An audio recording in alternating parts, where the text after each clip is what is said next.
Hello YouTube, and welcome to my channel Climbinator 1978 or 1978, whichever way you want to pronounce it. You remember how great Gal Gadot was as Wonder Woman in this film? Yeah, she was one of the major plus points in this film. You would think that they would give her her own standalone film. Well, they did. In 2017, as we all know, called Wonder Woman. And it was bloody awesome, this film. I saw it in cinemas and I was totally blown away by it all. But me being the dafty I am, right, I'm not here to review this today. No. See, after being blown away by this movie, I heard that there was a sequel coming out in a couple of years. It was originally going to be coming out in 2019, but it then came out a year later. That should have been a worrying sign. But with the world the way it is right now, I thought, well, that could be a reason why it was delayed. Nah. Step right forward and I will show you the sordid details why this film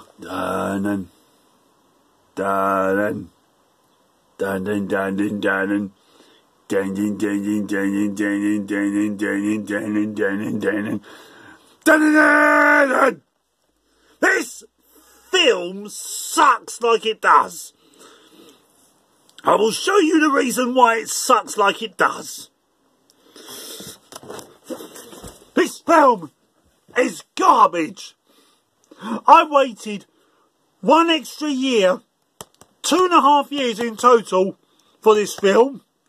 And when it came out in cinemas, I couldn't see it because the nearest multiplexes nearest to me were locked down.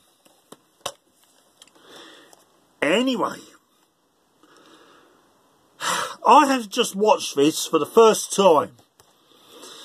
Wonder Woman 1984. Now, for those of you who know me closest, I think you'll know which comic book film I detest the most. And it's a certain Batman film. I'll give you a clue. It's got 3 words, well actually no, it's 2 words and one pronunciation gap. I'll give you a clue to what those words are. Batman and Robin. Well, there you go, there's the title.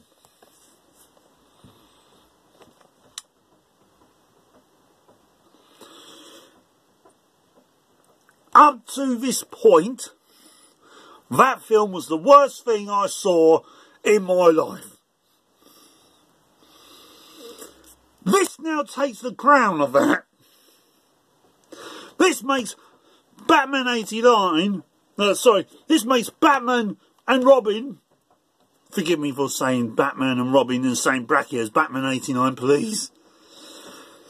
This makes Batman and Robin look like Batman 89. It makes Batman and Robin look like Superman the movie. Anyway, most of us have seen Wonder Woman. This one. We all know that one, the original Wonder Woman, was set in World War I. This one is set in the 1980s, hence the title. So it's jumped forward about 70 years.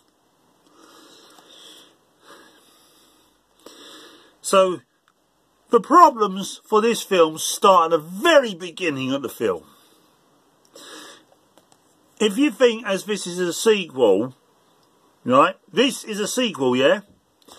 If you think that you're going to have, oh, you know, a nice big action sequence at the start, no. What we get at the beginning of this garbage is a 10 to 15 minute scene with young Diana on Themyscira, and it's all about her training. Well, forgive me for just nitpicking a little bit, but didn't we get enough of that in the original film? That's like saying The Dark Knight opens with young Bruce training up with the clan of ninjas he had in Batman Begins. That's like, you know, having The Dark Knight open with Bruce remembering his parents' murder all over again, or experiencing it. But no, this film just gets better and better at being terrible. The plot for this film sees Diana trying to trace down a dream gemstone. Now, I'm not going to beat around the bush here, but this rock she's looking for actually looks like a dildo. I'm not joking. But this mystical stone she's looking for can produce anyone's wishes. And I look at this plot point and I think, okay, that's a decent plot point you got there. But no, we get about 2, 3, 4 subplots all thrown at us out of left and right, north and south. And most of these subplots go absolutely nowhere. The only point when the main plot comes into action is really in the last half hour. And this film is 2.5 hours long. There's a really stupid subplot where, now, spoilers for the original Wonder Woman here, but Chris Pine's character in Wonder Woman dies. I specify that he dies.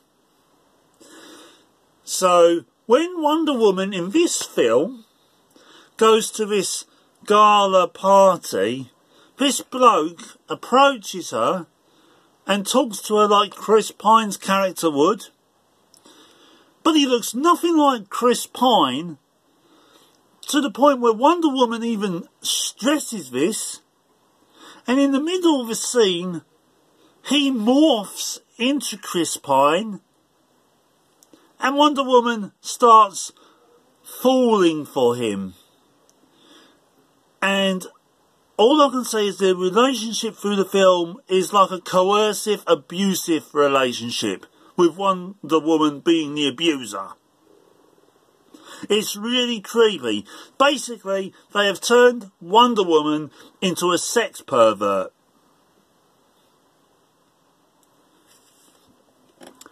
Kind of. And I don't think that was the intention here.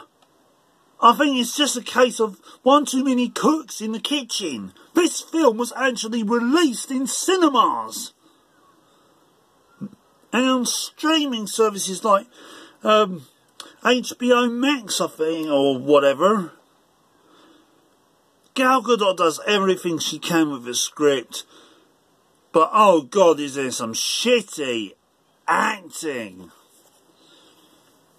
The only character I got really invested in this film, aside from a little bit of Wonder Woman, was the actress who plays Cheetah. And Cheetah's first appearance, Cheetah is one of the main villains of the film, may I just stress. there's two villains. There's Cheetah and there's the Lex Luthor type Maxwell Lord, played by Pedro Pascal. Cheetah is played by Kristen Wiig. Cheetah's first appearance doesn't occur, until the first hour mark. No, sorry, it's 1 hour 15 minutes, in fact. 1 hour 15 minutes, when the first type of supervillainy action really takes place. And there's only about 4 major action scenes in the film. In 2.5 hours. The rest of it is pointless filler! Oh!